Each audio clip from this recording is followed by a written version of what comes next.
dengan kehakiman dalam kes SRC kerana pihak kami yakni yang diketuai oleh Tan Sri Syafiee, peguam saya telah memberi hujah-hujah yang boleh membawa kepada banyak keraguan dalam kes. Namun ia tidak diterima. Namun demikian kes ini. Namun ia tidak diterima. Namun demikian rayuan ke Mahkamah Rayuan akan kita lakukan secepat mungkin, dan saya berharap bahawa kes di rayuan ini akan didengari dengan berapa segera yang boleh, kerana saya ingin teruskan usaha untuk membersihkan nama saya, dan perjuangan ini akan tetap saya teruskan. Seperkara yang saya nak maklumkan bahawa dalam mahkamah tadi hakim telah mengizinkan saya untuk menyatakan sepatah dua kata pada penghujung perbicaraan, dan antara perkara yang saya sebut adalah kejayaan ataupun pencapaian waktu saya menjadi Perdana Menteri selama 9 tahun. Dan kedua, saya telah mengulangi sumpah saya, iaitu wallahi wa billahi wa tallahi, bahawa saya tidak meminta maupun saya telah ditawarkan ataupun dalam pengetahuan saya tentang duit 42 juta yang dikatakan masuk dalam akaun saya. Jadi ini satu pengakuan yang saya telah lahirkan kerana saya nak menyatakan dengan setegas-tegasnya bahawa pendirian saya, pengakuan ini adalah pengakuan yang benar, dan saya sanggup melafazkan sumpah ini bukan sekali tapi 2 kali tentang tadi, supaya ianya dirakamkan sebagai satu pengakuan yang tegas, yang benar yang saya telah lakukan.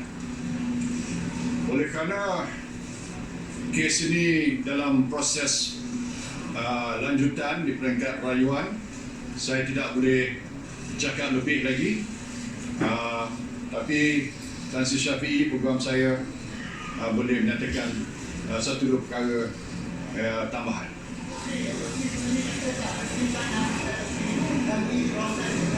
Ya.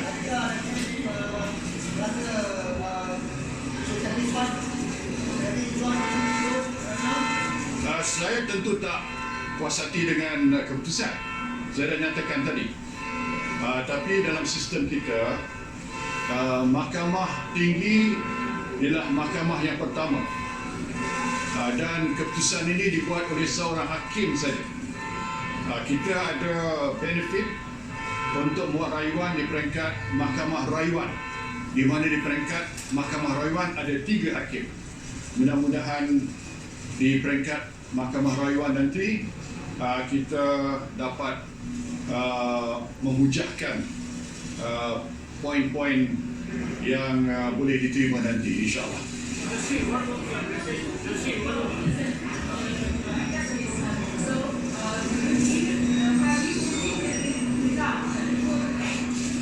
Sorry, can you say that again?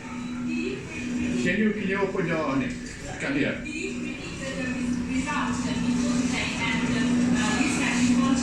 Yes. Yes. Yes. Did I predict the result? I must be some sort of soothsayer if I can predict the result. But as always, you hope for the best, but you prepare for the worst. What is the advice of the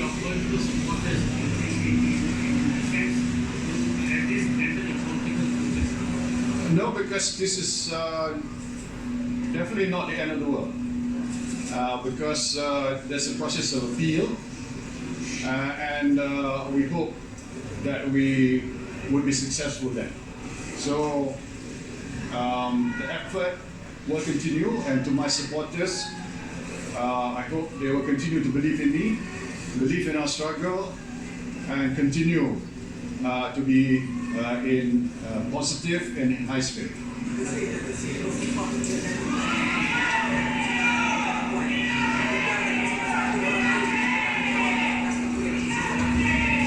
Itu tak tahu lah, saya tak nak speculate atasnya. Ya. Jadi rasa hubungan ini nampaknya akan menjadikan dia punya semua dipanggil impor lagi 1 or 2 years back. Apakah yang itu tentang kembali? Tak mungkin. Ini tengok pada interpretasi dari segi undang-undang. Ya.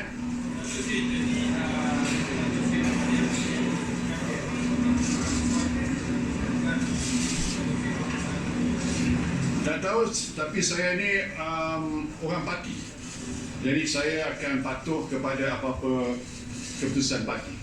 I'm a party man and I will abide with whatever the decision of the party. So, maksudkan saya ini akan menjejaskan keadaan nasional? Tidak semestinya. Saya harap bila kita sebut tentang kerajaan ini, kita ada semangat setia kawan sesama kita. Okay.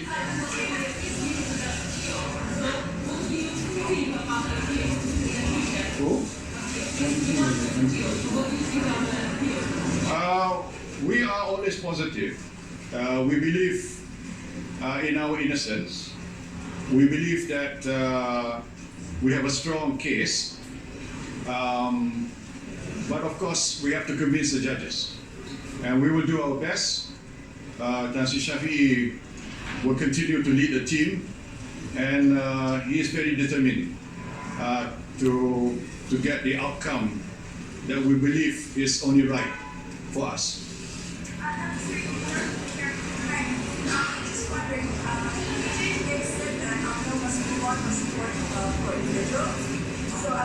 No, I mean, no. I mean, it doesn't matter. You know, people can have individual opinions. He's just one individual, but there are many others who have different opinion, who feel something else. Okay, that's it. Right.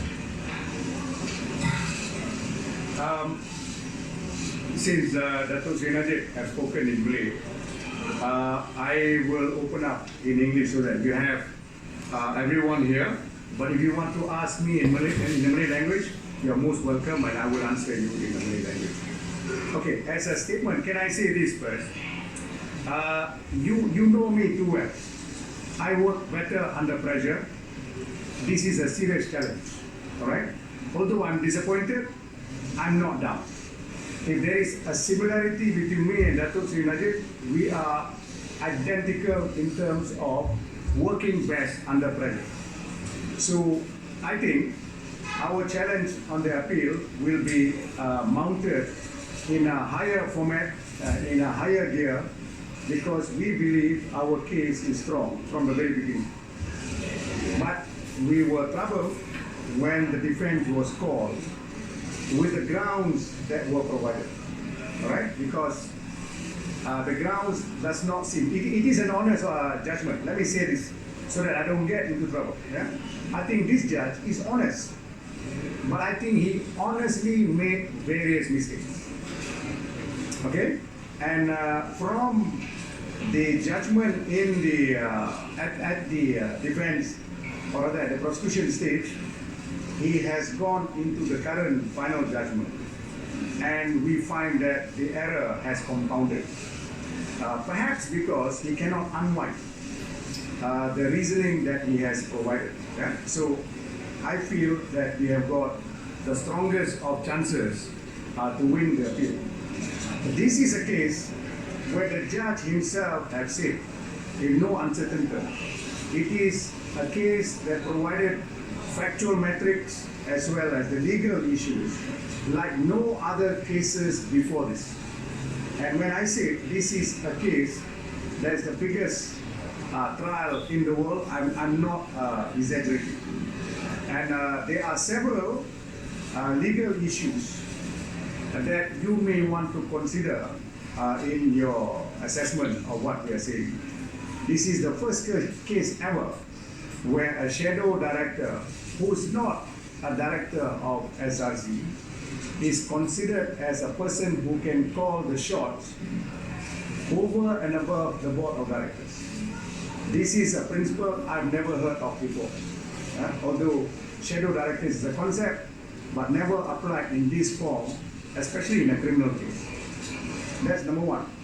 Number two, this is also a case where principles of company law has been thrown aside, because the learned judge said that a shareholder can literally take away the function of the board of directors, and the board of directors need not have to be liable to it. You and I know that in any company, especially in companies like SRC, the board of directors are the primary person who makes decisions, and their heads are the one on the chopping block, not the shareholders. So this is just two that I give you as example, which troubles a lot of people, trouble a lot of our defense team, because it is a clear-cut case. We feel error has been made. All right, and there is no evidence whatsoever that Datuk Seri Najib was the one who instructed the 42 million to be paid to him.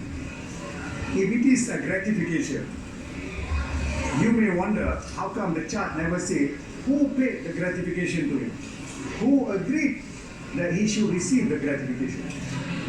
The charge never even say that, and neither did the judgment. Who decided with Datuk Seri Najib for the gratification to be paid?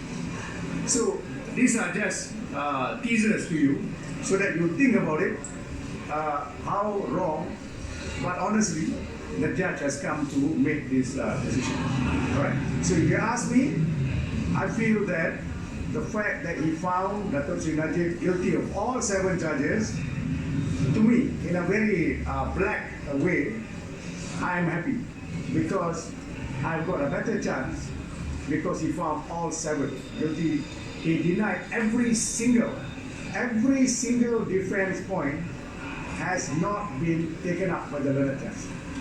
So to me, this is a better scenario to fight the judgment in the appellate court. You've got another 10 more judges to hear this case. This is just one judge, because in the Court of Appeal, 3 judges. In the federal court, there are 7 judges. Normally, they over cases like this.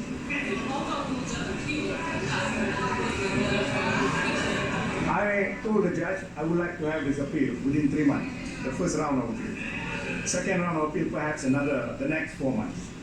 So we're looking at a total exhaustion of all the appellate matters within 7 months. But the first 3 months, the first case. Right? I am looking forward to this appeal like I have never looked forward to any appeals before, because this is a very exciting appeal that we want to proceed as quickly as possible. Sorry?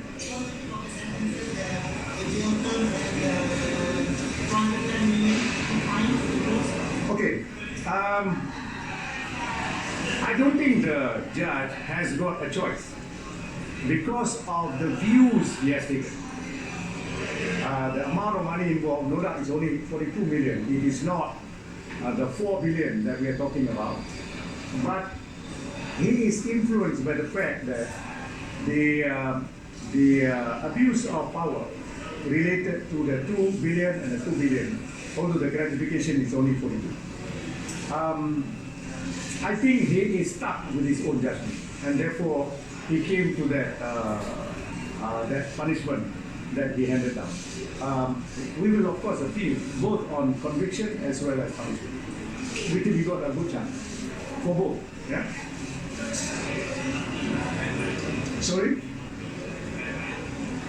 All right. Yeah. Well, the trial before this judge has been fair. Yeah, you have to give him credit for that. He gave us all the latitude to hear. And my only complaint is he does not seem to apply the criminal concepts and philosophy, criminal law concept and philosophy. He seems to have applied more of a civil concept, because in criminal law, if you have a reasonable doubt, just a mere doubt, you have to throw the case out. Whereas in civil cases, you do the balancing act. Who tells the truth? Who has got a better case? You balance it. Even if it is 10% more on this side, you give it to this side. Yes.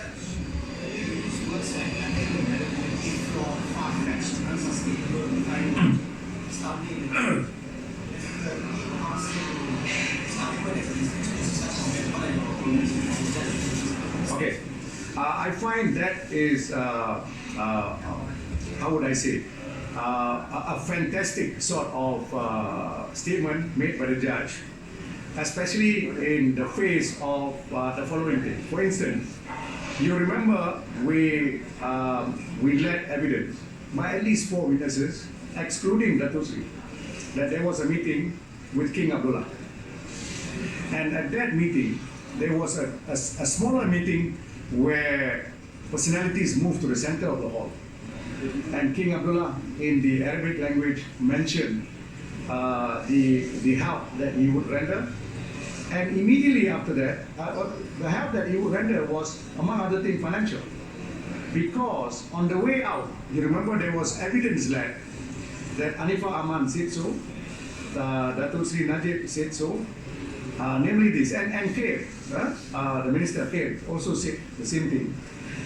When Dato' Sri Najib inquired, did I hear correctly that King Abdullah wanted me to open a private account to receive this money? And Anifah Aman said, yes, that's what I heard. Now, how could you dismiss the meeting having taken place? Merely on one basis, whether the meeting took place on the 10th, 11th, or 12th, because people cannot remember, because this is an unofficial meeting, because the actual official meeting took place on the 13th. We did say this date took place just before the official meeting. Now, as to the date, that's not so relevant. It is a mere irregularity, because if we want to fix, if we want to perjure, we can do a better job. Among all the witnesses, we can say, let's agree on one date where we can prove. The fact that there is a slight inconsistency show that the witnesses did not get together to fabricate. Okay, that's one example. The second example, you remember the meeting in the same palace after King Abdullah had passed on with the two princes and people from MACC and lawyers and so on. That meeting took place, but the judge doesn't seem to think and pay any credibility to that version. Even the MACC witnesses said so. Yes.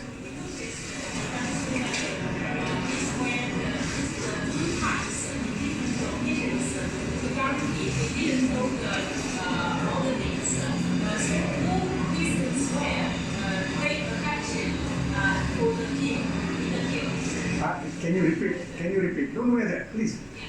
Repeat. Oh, okay.